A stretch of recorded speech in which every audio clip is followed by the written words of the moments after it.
ये सब कुछ एक फ़ोन कॉल से शुरू हुआ। रात के कुछ 3 बज रहे थे। मैं बहुत ज़्यादा गहरी नींद में था।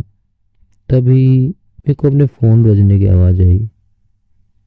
मैं थोड़ी सी नींद में था और बहुत ज़्यादा गुस्से में था कि रात के इस टाइम पे मेरे को किसने कॉल करी।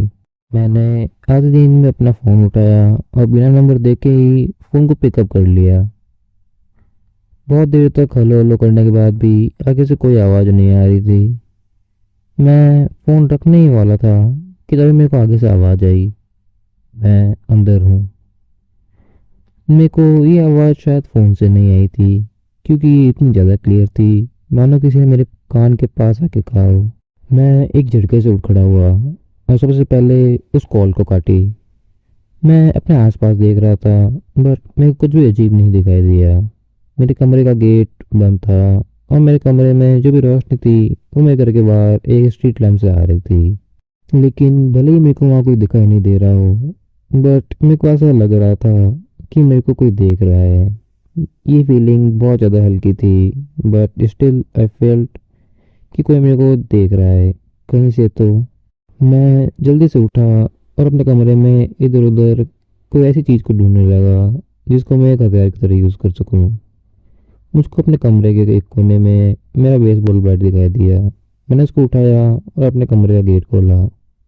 बाहर भी कोई नहीं था।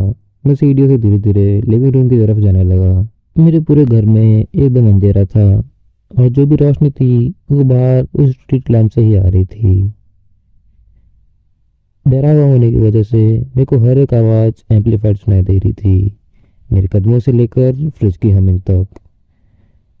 पूरा घर छानने के बाद मेरे को कोई नहीं दिखाई दिया, तो मैं खुद पर ही हंसने लगा कि शायद वो एक फ्रैंक कॉल होगा। सारे खिड़की दरवाजे चेक करके मैं अपने कमरे में जाने की तैयारी करने लगा। मैं अपने कमरे में जा ही रहा था कि तभी मेरे को वो चीज़ दिखाई दी। उस चीज़ की परछाई मेरी विंडो से आ रही थी। वो बहुत ही ज़्यादा डरावनी परछाई थी। उसकी हाइट अराउंड 6 फीट की होगी। वो एक काफ़ी ज़्यादा डरावनी परछाई थी।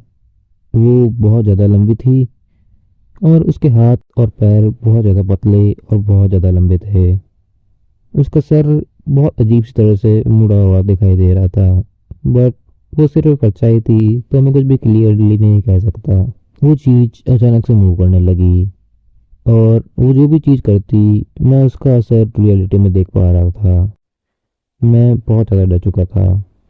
मैंने अपना बैट यूं ही हवा में घुमाना शुरू कर दिया। मैं बस चाहता था कि मेरा बैट किसी को हिट करे, बट जब मैंने वापस मुड़ के देखा तो वो परछाई मेरे बहुत ज़्यादा पास आ चुकी थी। मैं बहुत ज़्यादा डर चुका था।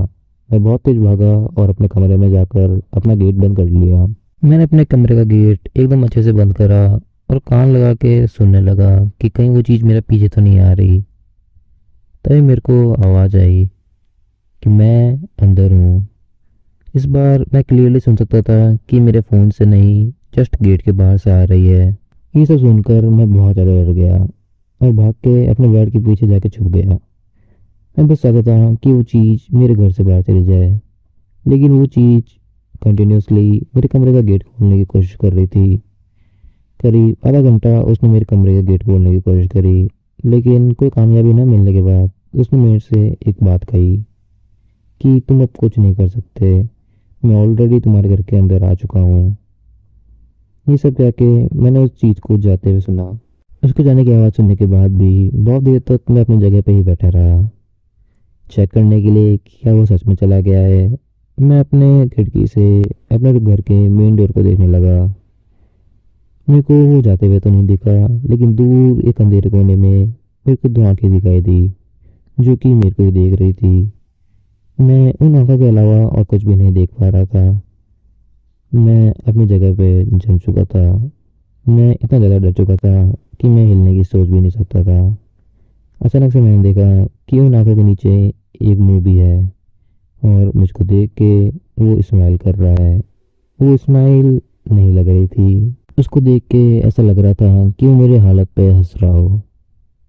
कुछ देर बाद वो वहाँ से चला गया और मैं भी वापस हिल पा रहा था, लेकिन मुझको पता था रात होते ही ये चीज़ वापस आ जाएगी।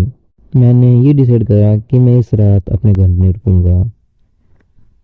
पूरे दिन काम पे मेरा बिल्कुल भी मन नहीं लगा और मैं बस यही सोच रहा था कि रात को उस चीज़ से कैसे बचा जाए।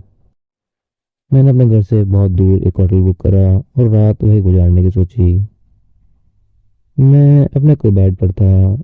मैं सोने की कोशिश कर रहा था पर मेरे को नींद बिल्कुल भी नहीं आ रही थी।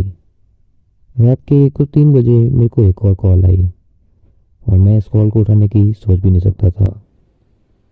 तभी मैंने देखा कि कॉल अपने आप उठी और आगे से मेरे को वही आवाज़ आई।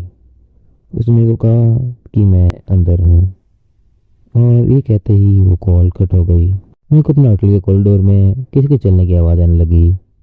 वो जो भी चीज़ थी वो बहुत अजीब सी तरह से चल रही थी और वो चलने की आवाज़ मेरे कमरे के आगे आके रुक गई। वो मेरे कमरे का गेट खोलने की कोशिश करने लगी। मैं अपने बेड के ऊपर ही था और बस उस चादर को ओढ़ के ये सोच रहा था कि चीज़ कल जैसे गई थी आज भी वैसे ही वापस चली जाए। इस बार पता नहीं क्या हुआ, बहुत देर की कोशिश करने के बाद जब मेरे कमरे का गेट नहीं खुला तो वो चीज़ वापस चली गई।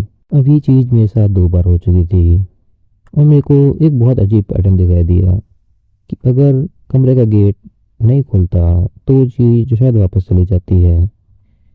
ये सोचकर अगली रात मैं अपने घर पे ही रुक गया। मैंने सोचा अगर मैं अपने कमरे का गेट बंद कर लूँगा तो वो चीज़ मेरा कुछ नहीं बिगाड़ पाएगी। ये मेरी सबसे बड़ी बेवकूफ़ी थी। अगली रात उसी टाइम पर मेरे को वापस कॉल आई और इस बार उसने कहा कि मैं अंदर हूँ। मैं इस चीज़ के लिए एकदम तैयार था। मैंने अपने कमरे का गेट अच्छे से लॉक करा। मेरे को कुछ देर बाद किसी के चलने की आवाज़ आने लगी और वो चीज़ मेरे कमरे का गेट खोलने की कोशिश करने लगी। इस बार मेरे को काफ़ी ज़्यादा कॉन्फिडेंस था कि वो चीज़ हर दिन की तरह वापस चली जाएगी। लेकिन इस बार पता नहीं कैसे वो गेट खुल गया और वो जो भी चीज़ थी वो मेरे आगे आके खड़ी हो गई। मुझको एकदम अच्छे से याद था कि मैं अपने कमरे का गेट बहुत ज़्यादा अच्छे से लॉक कर रहा था, लेकिन फिर भी वो चीज़ मेरे सामने खड़ी थी। मैं खुद को ही कोसे जा रहा था कि मैंने क्यों ऐसे बेवकूफ़ी भरा कदम उठाया। ये चीज़ भी यही चाहती थी कि मैं अपने घर में रहूं। वो चीज़ मेरे को देख के बहुत ज़ोर ज़ोर से हंसने लगी और मैं उस चीज़ को एकदम क्लियरली देख पा रहा था। उस चीज़ को देखकर मैं एक चीज़ बहुत अच्छे से कह सकता था कि वो इंसान तो बिल्कुल नहीं थी। उसके शरीर पर एक भी कपड़ा नहीं था और ना ही उसके शरीर पर एक भी बाल था।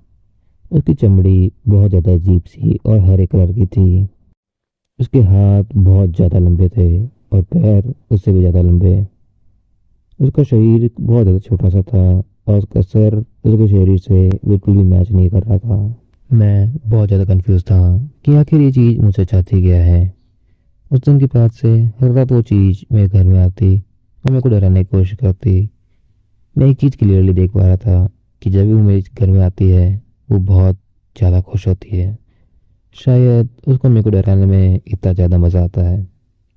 तो मैं आप लोगों से सिर्फ इतना कहना चाहूँगा, अगर रात के 3 बजे आपको किसी का भी कॉल आए प्लीज़ उस कॉल को मत उठाइएगा।